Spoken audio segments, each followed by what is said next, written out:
Ini Bang, Sip, pada hari ini Koalisi Masyarakat Sipil Anti Korupsi yang diwakilkan oleh Indonesia Corruption Watch mengirimkan surat kepada Kapolri Jenderal Listio Sigit Prabowo perihal permintaan agar penarikan atau pemberhentian Komisaris Jenderal Polisi Firly Bahuri sebagai anggota kepolisian. Dasar kami datang ke sini karena dalam pengamatan kami belakangan waktu terakhir ada serangkaian kontroversi yang dia ciptakan sehingga tindakan-tindakan itu meruntuhkan citra Polri di mata publik. Ada beberapa laporan yang kami sampaikan atau kejadian yang kami sampaikan.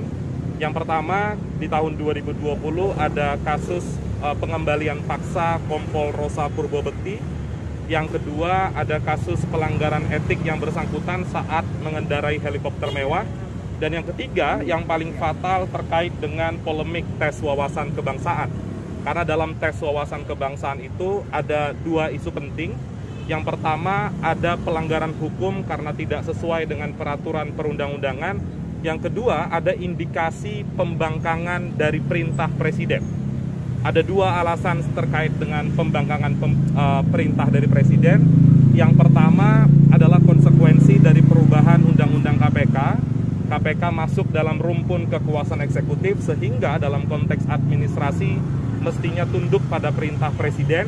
Dan yang kedua, dalam Undang-Undang Kepolisian secara jelas bahwa presiden adalah atasan dari Polri, dan karena saat ini Firly Bahuri masih berstatus sebagai anggota Polri aktif, maka dari itu kami laporkan kepada Kapolri.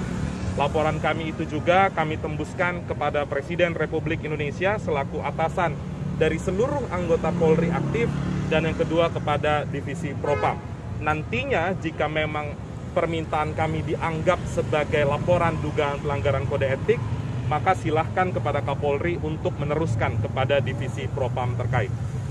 pantauan dari teman saya cewek itu kenapa terfokus ke Firly ketika peran dia dalam peristiwa-peristiwa yang tadi disebutkan itu sejauh mana?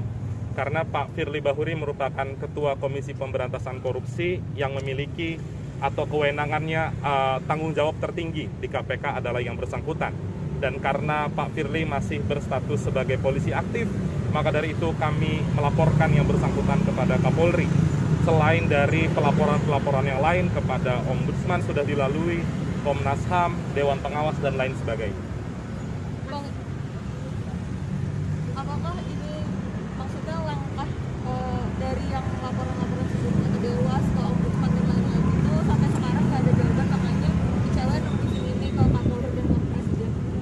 Iya, karena ini merupakan rangkaian dari advokasi polemik tes wawasan kebangsaan, sudah dilalui pelaporan ke beberapa instansi, dan hari ini memang kita rencanakan ingin melaporkan perihal kontroversi Firly kepada Kapolri. Tadi pembangkangannya itu dilihatnya dari mana?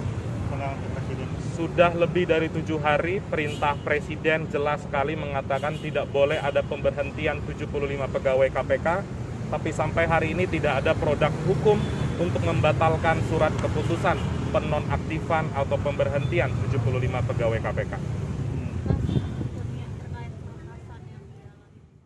Terima kasih sudah nonton. Jangan lupa like, subscribe, dan share ya.